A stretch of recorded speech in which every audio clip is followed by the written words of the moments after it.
मेवात के अंदर जो दंगा किया वो सरकार द्वारा प्रायोजित दंगा था।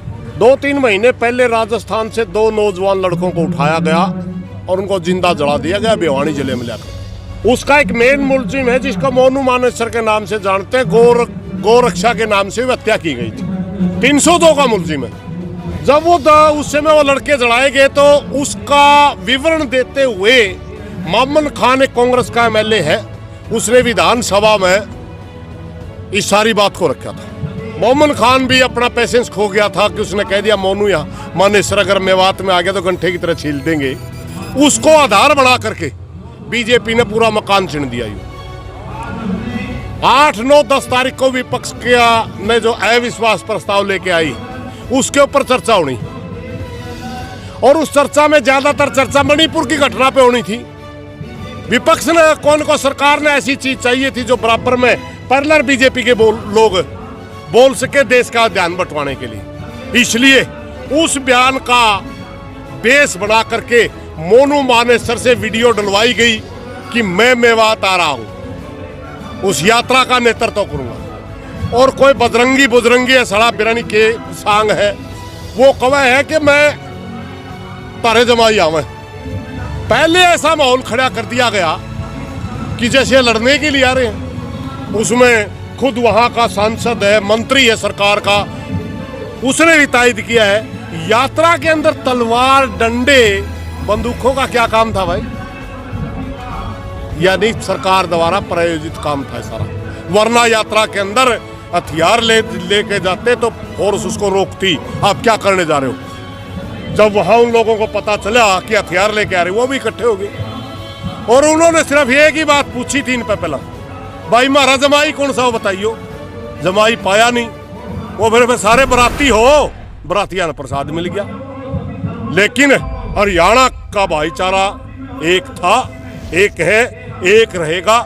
इस तरह के वाहियत गुंडों के साथ लग के हरियाणा का भाईचारा हम खराब नहीं करने देंगे। ये संदेश देने के लिए आज एक यहाँ शांति मार्च का आयोजन किया गया। मैं हिंदू हूँ, मगर कोई आरएसएस का गुंडा मेरे को ये नहीं बता सकता कि मैं क्या खाऊंगा, क्या पीऊंगा, किस मंदिर में जाऊंगा।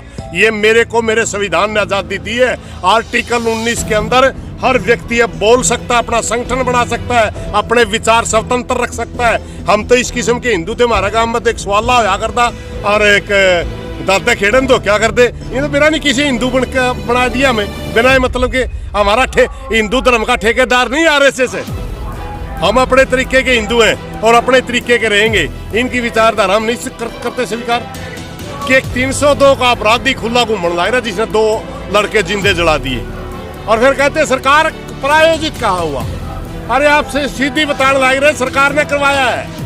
अगर आज सरकार प्रायोजित ना होता तो ये 2 व्यक्ति जेल के अंदर होते यात्रा से पहले ही। अगर आपने मोमन खान पर कार्रवाई करनी थी ना, उसको टारगेट बनाना था, बना सकते थे। विधानसभा ऑन फ्लोर बयान दे रखे उसने। तो ये ढोंग करने की क्या जरूरत थी? हमारे 6 आदमी मरवा दिए, यह करने की क्या जरूरत थी? ये सारा सरकार द्वारा प्रायोजित मामला। लेकिन हम किसी भी धार्मिक दंगे में शामिल नहीं होंगे। हमारा समाज से हाथ जोड़ करके प्रार्थना है, धर्म की लड़ाई वो लड़े जो धर्म के नाम से मांग के खाता हो। हम तो करके खाने वाले लोग हैं, हमारा इस लड़ाई से कोई वास्ता नहीं है। हिंदू खतरे में नहीं है, ना कभी था। वो उनकी पोल पार्टी वो खतरे में, वो अपनी चप्पल ठा लिया मैं वास्ता जाके पलट। हमारी छोरिया के बाल पकड़ पकड़ पाड़े थे उड़े। वो बाबे पूछो ना, वो बाबे कड़े 13 लाख बाबे इकट्ठे हुए थे। वो बाबे जाओ नहीं भी हिंदुआ के ठेकेदार बने थे। वो बाबे जाओ मैं बात में। जब वो महिला पहलवानों का आंदोलन चल रहा था और दिल्ली पुलिस हमारी छोरियों के बाल पाड़ रही थी और हम अब वो कहते थे हिंदुओं को इजाजत दो, हम पहलवानों का धरना एक दिन में उठा देंगे। जाओ, जो धर्म के नाम पे मांग का खाने वो जाओ, हमारा क्या लेना देना, हम नहीं जाने वाले। और ना जाट जाए, अगर जाट का बीज है कोई, सर छोटू राम का मानने वाला है कोई, वो तो इस दंगा में जावे नहीं गा। कोई गुलाम है किसी का, वो जा सकता है। कितने नाटक कर लो, कितने पर्पज रच लो, हम धार्मिक दंगे का हिस्सा नहीं बनेंगे। रही बात बुलडोजर चलाने की, देश में कानून का राज है। संविधान के तहत देश चलेगा, मन मर्जी से नहीं चलता। ठीक है, 4 दिन की चांदनी, फिर अंधेरी रात है, पावर आ गया हाथ में, उसका मिस यूज कर रहे हैं, देना भी आओगा। हमारे आज़ादी के दीवानों ने जो कुर्बानियाँ दी, उनका एक विचार था कि हमारा देश आज़ाद हो, हम अपने तरह का देश बनाना चाहते हैं, एक सेकुलर देश। हमारे देश की पहचान है विभिन्नता में एकता। 40 करोड़ लोग वो हैं जो अपने आप को हिंदू नहीं मानते। कहाँ छोड़ के आओगे उनको? देश तो बाहर कर आओगे। अरे ये 1% भी खमंगे नहीं इस देश में, ये मालिक है देश के। देश सबका है, हिंदू मुस्लिम सिख ईसाई सभी जातियां यहाँ प्रेम से रहेंगी।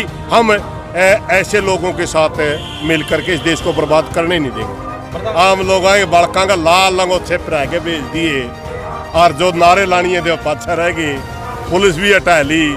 वह इनका लठ लागेंगे, ये हिंदू हिंदू को कावेंगे। जब लोग खड़े होंगे, हम इनकी चाल नहीं जानते। एक भी मंत्री का बेटा पिटिया हो रहा है, एक भी अफसर का बेटा पिटिया हो, एक भी धर्म का ठेकेदार के बेटे का लग गई हो, इन्हें पहला मेरा था।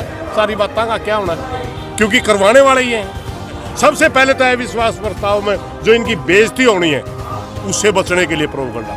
वो बोलेंगे मणिपुर पर, ये बोलेंगे नू पर।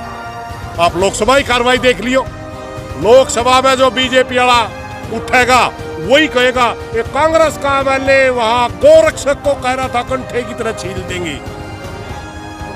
मणिपुर में नंगी बेटियां घुमाई जा रही हैं, उससे बचने के लिए हमारे 5-6 साथियों को बलि दे दी गई। ये लोग लाश पे राजनीति करने वाले हैं।